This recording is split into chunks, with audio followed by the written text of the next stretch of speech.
Channel ചർച്ചകളിലും സമൂഹമാധ്യമങ്ങളിലും താരങ്ങളായിരുന്ന സ്ഥാനാർത്ഥികളിൽ പലർക്കും തദ്ദേശ തെരഞ്ഞെടുപ്പിൽ തിളക്കമാർന്ന ജയം. ചിലർക്ക് കാലിടറി.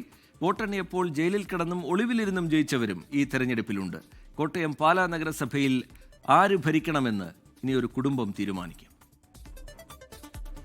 കോഴിക്കോട് താമരശ്ശേരിയിൽ ഒളിവിലിരുന്ന് മത്സരിച്ച ഫ്രഷ് കട്ട് വിരുദ്ധ സമരസമിതി നേതാവ് ബാബു കുടുക്കലിന് ജയം. താമരശ്ശേരി പഞ്ചായത്തിലേക്കായിരുന്നു UDF സ്ഥാനാർത്ഥിയായി ബാബുവിന്റെ മത്സരം. പോലീസിനെ ആക്രമിച്ച കേസിൽ ജയിലിലുള്ള CPM നേതാവ് VK നിഷാദ് പയ്യന്നൂർ നഗരസഭയിലേക്ക് വിജയിച്ചു.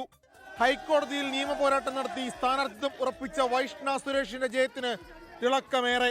തിരുവനന്തപുരം കോർപ്പറേഷനിലെ മുട്ടട വാർഡിൽ LDFന്റെ അംശു വാമദേവനെയാണ് വൈഷ്ണ പരാജയപ്പെടുത്തിയത്.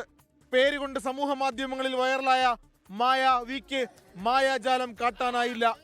എറണാകുളം കൂത്താട്ടുകുളം നഗരസഭയിൽ LDF സ്ഥാനാർത്ഥിയായ മായ തോറ്റു. പേരുകൊണ്ട് ശ്രദ്ധേയയായ മൂന്നാറിലെ BJP സ്ഥാനാർത്ഥി സോണിയാഗാന്ധിയും തോറ്റു.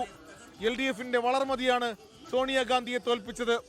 കോട്ടയം പാലാ നഗരസഭയിൽ ഭരണം നിശ്ചയിക്കുന്നത് സ്വതന്ത്രരായി വിജയിച്ച ബിനു പുളിക്കക്കണ്ടവും മകൾ ദിയയും സഹോദരൻ ബിജുവുമായിരിക്കും. ചാനൽ ചർച്ചകളിൽ സജീവ സാന്നിധ്യമായ കോൺഗ്രസിന്റെ ദീപ്തി മേരി വർഗീസ് കൊച്ചി കോർപ്പറേഷനിലെ സ്റ്റേഡിയം വാർഡിലും ഡോക്ടർ ജിൻഡോ ജോൺ എറണാകുളം ജില്ലാ പഞ്ചായത്തിലേക്കും വിജയിച്ചു. കൊല്ലം കോർപ്പറേഷനിലെ വടക്കേവിളയിൽ BJPയുടെ കേണൽ S ഡിന്നി മൂന്നാമതായി. ശബരിമല സ്വർണ്ണക്കൊള്ളയിൽ അറസ്റ്റിലായ A പത്മകുമാറിന്റെ ആറന്മുള പഞ്ചായത്തിലെ വാർഡിൽ BJPക്കാണ് ജയം. എന്നാൽ ശബരിമല ക്ഷേത്രം സ്ഥിതി ചെയ്യുന്ന റാന്നി പെരുന്നാട് പഞ്ചായത്തിലെ ശബരിമല വാർഡിൽ CPM സ്ഥാനാർത്ഥി PS ഉത്തമൻ വിജയിച്ചു. LDFനും UDFനും തുല്യ വോട്ട് കിട്ടിയതിനാൽ ടോസിലൂടെയാണ് LDF ജയം. NSS ആസ്ഥാനമായ പെരുന്നയിൽ NDAയ്ക്കും SNDP യോഗം ജനറൽ സെക്രട്ടറി വെള്ളാപ്പള്ളി നടേശന്റെ വാർഡിൽ UDFനുമാണ് വിജയം. Election desk 24.